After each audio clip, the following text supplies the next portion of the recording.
Bonjour à tous et bienvenue dans cette nouvelle capsule. Très bien, alors moi je vends sur Amazon depuis 2018, soit 7 ans. Et dans cette vidéo en fait, je voudrais vous donner un aperçu honnête de ce que c'est d'être vendeur Amazon FBA. Alors Amazon n'est certainement pas un business pour tout le monde. Je vais vous parler ici des bons côtés, mais aussi des challenges à relever. Et je pense que cette vidéo est essentielle pour les nouveaux vendeurs.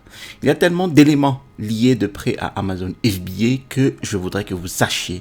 Et je veux bien les décortiquer pour être sûr de bien me faire comprendre. Mais avant de démarrer cette vidéo, laissez-moi me présenter. Alors, pour les nouvelles personnes sur cette chaîne, bienvenue. Je m'appelle Télimax, je suis un vendeur professionnel sur la plateforme Amazon et j'enseigne sur cette chaîne en fait les techniques et les stratégies de l'e-commerce qui vont vous permettre de générer des revenus croissants et récurrents avec le business model Amazon FBA et le private label ou la création de marques propres. Alors si vous êtes nouveau sur cette chaîne, je vous invite à vous abonner en cliquant sur le bouton s'abonner situé en dessous de cette vidéo pour recevoir les prochaines notifications vidéo. Et je vous promets toujours des contenus de qualité. Je vous ai mis en description de la vidéo ici mon e-book, les 5 étapes pour démarrer un business à succès avec Amazon. Alors, je vais commencer ici par les points positifs. Premièrement, Amazon FBA en valait-il la peine? Alors, quand j'ai commencé en 2018, en fait, j'étais probablement dans la même situation que certains d'entre vous, sceptiques en fait, quant au modèle économique. Ça avait l'air génial. Mais est-ce trop beau pour être vrai? Bon, les gens gagnent-ils simplement de l'argent en vendant des produits qui se vendent bien déjà sur Amazon? Donc pour moi tout cela, Amazon FBA a très bien fonctionné jusqu'à maintenant. Et quand j'ai commencé, je ne savais pas qu'Amazon FBA en fait allait devenir ma principale source de revenus. Je n'imaginais pas la liberté que cela allait m'apporter en fait. Cela m'a permis de quitter ici le monde de salariat et de basculer complètement dans l'entrepreneuriat. Et moi en fait, j'étais chef de projet. Et Amazon FBA m'a donc permis d'arrêter ce métier d'ingénieur. Je ne savais pas que cela allait me soutenir financièrement, moi et ma famille, de sorte que j'aurais le temps en fait et l'énergie à consacrer à ma famille, à l'éducation des enfants, à la logistique familiale d'hiver, etc. Et je ne savais pas non plus que cela me donnait une certaine liberté géographique. Nous avons donc déménagé à la campagne il y a quelques années. Et pour ma part, même si j'avais de l'espoir pour Amazon FBA à mes débuts, je n'aurais jamais imaginé que cela m'apporterait autant d'avantages, mais c'est le cas. Mais cela n'a pas été si simple. Comme je l'ai dit au début de la vidéo, Amazon FBA n'est pas pour tout le monde. Je vais donc ici aborder quelques points pour vous donner une idée réaliste de ce à quoi vous attendre si vous envisagez de créer une entreprise Amazon FBA. Le point suivant. Amazon est-il sursaturé? Alors, c'est une inquiétude courante que j'entends et qui est tout à fait compréhensible en fait. Si vous recherchez n'importe quel produit sur Amazon, vous verrez en fait des centaines de produits presque similaires apparaître dans les résultats de recherche. Alors, presque n'importe quel produit recherché sera toujours présent sur Amazon. Il est donc tout à fait compréhensible que les gens pensent qu'Amazon est sursaturé. Et je suis d'accord. Les résultats de recherche ici sur Amazon sont sursaturés, mais ils sont sursaturés de produits chinois, souvent de très mauvaise qualité et de bas prix. Alors, soyons francs. Ce sont les produits de la plus basse qualité et les moins chers dans de nombreuses niches que vous allez explorer. Alors, l'opportunité sur Amazon réside donc dans le haut de gamme. Il est ici déconseillé d'aller vendre sur Amazon avec le prix comme argument de vente, à savoir faire baisser le prix pour gagner plus de clients. Vous allez entrer dans ce cas-là, en fait, dans ce qu'on appelle une guerre des prix dans laquelle vos concurrents feront une surenchère de baisse de prix. Et vous ne gagnerez jamais une guerre des prix contre des usines et des vendeurs chinois. Mais en tant que vendeur Amazon FBA en Occident, donc en Europe ou en Amérique, vous comprenez le marché occidental. Vous savez qu'une partie de vos clients en Occident achèteront toujours en fonction du prix et vous ne vous en souciez pas. Une grande partie de la population occidentale, en fait, achète en fonction de la valeur réelle ou de la valeur perçue. C'est la raison d'être des grandes marques comme Pampers ou par exemple Biolan dans la catégorie bébé. Certes, leurs produits sont meilleurs, ce qui constitue une réelle valeur, et parfois moins. Cela dépend en fait de l'usage que l'on souhaite en faire, sans compter de la valeur perçue de la marque. Alors, notre objectif avec Amazon, que vos produits aient une valeur réelle, à savoir une qualité accrue, et avec cette valeur réelle, qu'ils ont cette valeur perçue afin de pouvoir proposer un prix plus élevé. Je l'ai moi-même constaté à maintes reprises. Je commande souvent des échantillons de concurrents directement sur Amazon avant de commander aux usines. En fait, j'achète des produits à différents prix, donc à 10, 20, 30 dollars. Et c'est assez intéressant finalement de constater les différentes astuces, stratégies des concurrents pour mettre en avant leurs produits avec un tel packaging, un tel manuel d'utilisation, etc. Parfois, en fait, ils vendent le même produit, simplement dans un emballage ou une marque différente. Alors, Amazon est biais et sa réussite repose donc avant tout sur la perception. Il faut donc penser à améliorer ses produits, ajouter des fonctionnalités, des avantages et une esthétique supplémentaire. Il faut un argument de vente visuel, ce que j'appelle en fait USP, donc Unique Selling Proposition. Ainsi, lorsqu'un client voit vos produits dans les résultats de recherche, vous attirez leur regard avec votre USP, car leur valeur perçue est plus élevée. Ainsi, même si le client voit votre produit affiché à un prix plus élevé que la moyenne, à 25-30 dollars, eh bien, il préfère acheter votre produit plutôt que les produits chinois moins chers à 10-15 dollars, vous savez.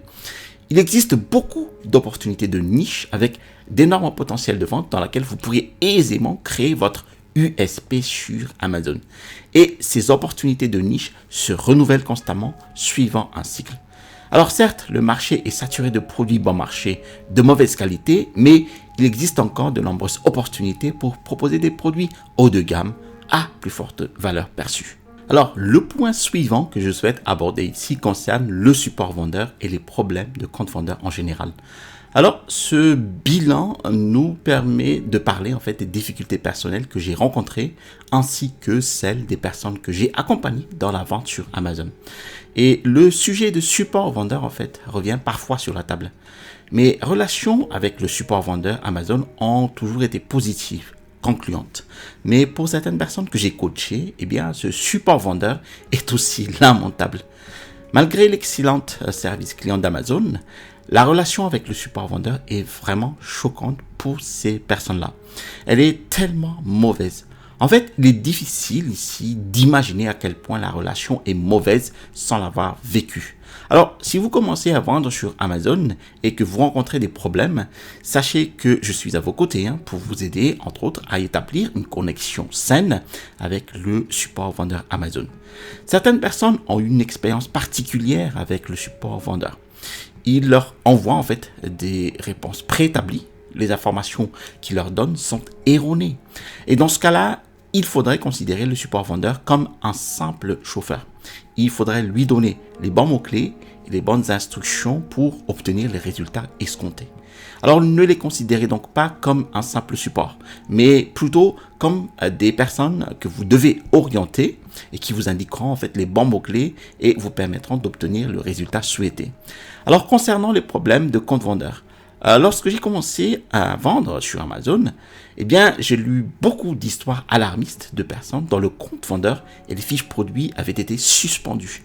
Alors, j'ai eu très peu de problèmes à ce stade. Alors, en 7 ans, un seul de mes produits a été temporairement suspendu pour cause de marque déposée. J'avais mentionné le mot velcro en fait sur ma fiche produit, puis la marque a déposé une plainte et ma fiche produit a été suspendue.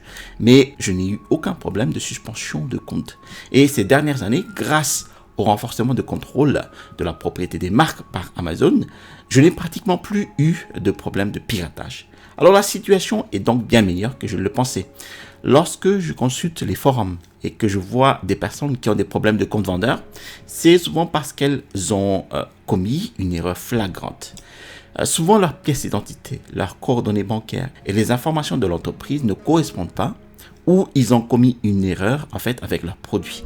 Ils n'ont donc pas les bons documents. Il est donc très rare que quelqu'un se fasse simplement suspendre son compte vendeur, sans avoir commis aucune erreur.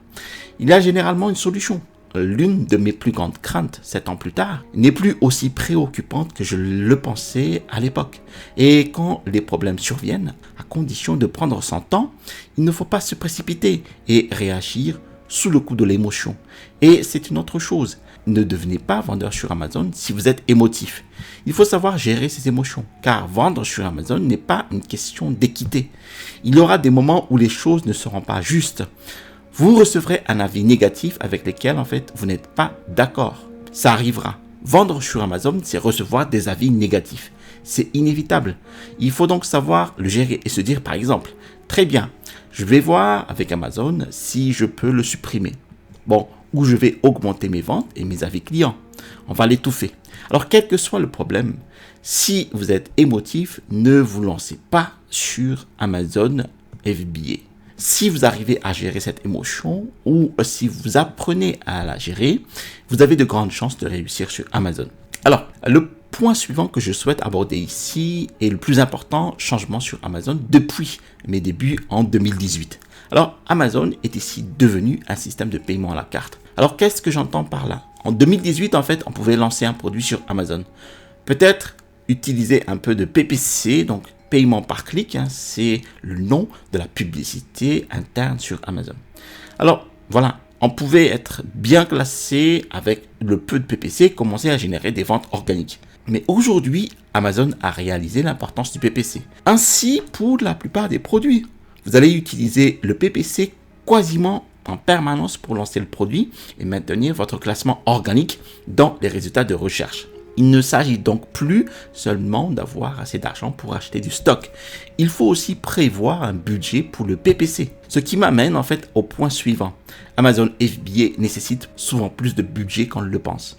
Je parle ici spécifiquement des marques propres ou private label. Cela ne s'applique pas à l'arbitrage en ligne ou online arbitrage ou l'arbitrage en détail ou le retail arbitrage, ni à la vente en gros ou le wholesale. Si vous lancez une entreprise de marque propre et que quelqu'un vous propose une formation en vous disant que vous pouvez démarrer sur Amazon FBA avec 500 ou 1000 dollars, ne le croyez pas. Au minimum, vous aurez besoin de 3000 dollars ici, idéalement 5000 dollars. 5000 euros, 5000 dollars, c'est pareil. Vous serez à 5000 dollars en bonne position. Malheureusement, plus votre budget de démarrage sur Amazon est faible, plus vous risquez de perdre cet argent, car vous n'aurez pas les moyens d'acheter le stock nécessaire pour assurer le lancement, ni de financer le PPC. Si vous essayez de démarrer sur Amazon FBA avec un petit budget, il ne faudrait pas penser à faire de compromis sur des aspects du business tels que la photographie, le dépôt de marque, etc. Le seul compromis à faire serait par exemple de choisir un produit moins demandé. Si vous choisissez une niche où vous devez vendre en fait environ 50 produits par mois pour être bien classé, c'est beaucoup plus accessible pour quelqu'un avec un petit budget, car il vous suffira peut-être de commander 150 à 200 unités et le lancement de produits sera moins coûteux en PPC. Si votre budget est limité, privilégiez une niche moins demandée. Alors le point suivant consiste les frais et les marges bénéficiaires. Alors les frais ont augmenté chaque année depuis que je vends sur Amazon. Sans action de la part des vendeurs Amazon, cela pourrait comprimer les marges bénéficiaires, d'autant plus qu'Amazon a également introduit de nouveaux frais. Et en plus du PPC que je viens de mentionner ici, dans ce cas-là, il pourrait être plus difficile en fait de gagner de l'argent sur Amazon. Donc si vous démarrez une activité Amazon FBA en 2025 ou par la suite, je vous recommande de ne pas vous concentrer sur les produits à bas prix et d'acheter des stocks de produits à bas prix. Donc, ne pas se concentrer sur des produits inférieurs à 20 dollars. Vous pouvez toujours gagner de l'argent avec des produits autour de 17, 18, 19 dollars. Mais il faut vraiment ici viser les produits qui vont se vendre à 25, 30 dollars. 30 dollars, 30 euros. Et concentrez-vous sur le ROI, le retour sur investissement, c'est-à-dire le montant que vous pouvez gagner. Par exemple, si vous visez une marge bénéficiaire à 30%, si vous vendez à 10 dollars, cela ne représente que 3 dollars de profit, ce qui peut représenter 3 ou 4 clics de PPC, puis votre profit disparaît. Si vous vendez à 30 dollars et que vous avez une marge bénéficiaire de 30%, cela représente tout de même 9 dollars de profit. Cela représente beaucoup plus de clics disponibles avant d'atteindre le seuil de rentabilité. C'est pourquoi optez pour des produits à plus forte valeur ajoutée avec une marge bénéficiaire réelle et pas seulement une marge en pourcentage, vous offre plus de flexibilité avec le PPC et vous permet de gagner de l'argent en vendant sur Amazon. Ensuite, le potentiel de revenus passifs. Et c'est l'un des principaux arguments de vente utilisés par de nombreux vendeurs en cours.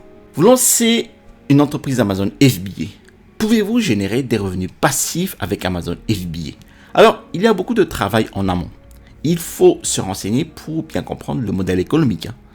Il faut trouver un produit, le sourcer, le tester, le développer, créer un listing ou une page produit, rechercher les mots-clés appropriés, le développer, l'optimiser et le lancer.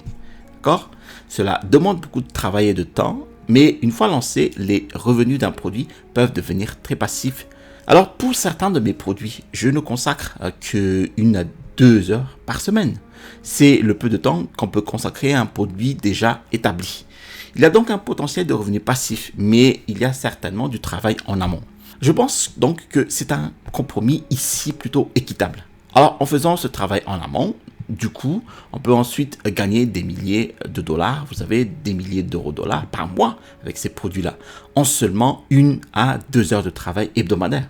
C'est une excellente configuration et c'est l'une des raisons pour lesquelles en fait Amazon FBA est si attrayant. Ne vous imaginez pas qu'il suffit d'investir de l'argent pour gagner de l'argent. Vous devriez effectuer le travail initial avant de pouvoir atteindre le stade potentiel de revenus passifs. Et enfin, les perspectives d'avenir d'Amazon. Alors, comme je l'ai mentionné, les frais sont élevés. Donc, c'est un système de paiement à la carte. Alors, quelles sont les perspectives d'avenir? Eh bien, je continuerai de très bien m'en sortir sur Amazon.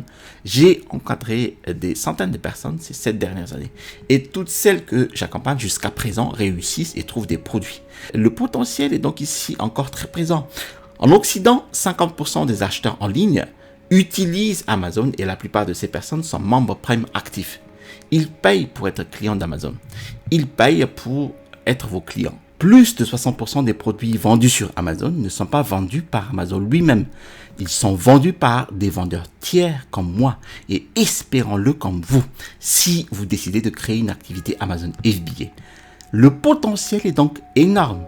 Oui, ce n'est plus aussi simple qu'avant, mais d'une certaine manière, c'est une très bonne chose. Cela crée une véritable barrière à l'entrée pour les personnes à petit budget et celles qui ne prennent pas cette activité au sérieux. Et je pense donc qu'Amazon FBA a encore un énorme potentiel. Et j'espère continuer à vendre sur Amazon pendant de nombreuses années à ce rythme. Merci d'avoir suivi cette vidéo jusqu'à son terme. Si vous avez apprécié cette vidéo, alors je vous invite à cliquer sur le bouton j'aime. Si vous avez apprécié d'autres vidéos de ma chaîne YouTube, je vous invite à vous abonner en cliquant sur le bouton s'abonner situé en dessous de cette vidéo pour recevoir les prochaines notifications vidéo. Je vous ai mis en description de la vidéo ici mon e-book, les 5 étapes pour démarrer un business à succès avec Amazon FBA. Vous allez recevoir dans cet e-book les techniques et les stratégies qui m'ont permis en fait d'installer ma première boutique à succès avec Amazon FBA. À l'issue du téléchargement de cet e-book, vous allez recevoir dans votre boîte mail un lien vers ma formation étude de cas d'un produit de niche. Vous allez recevoir ici le bouton pour vous abonner et à droite de cette vidéo, je vais vous montrer en fait un exemple d'un produit qui cartonne sur Amazon FBA. Allez, à la prochaine vidéo et restez toujours curieux.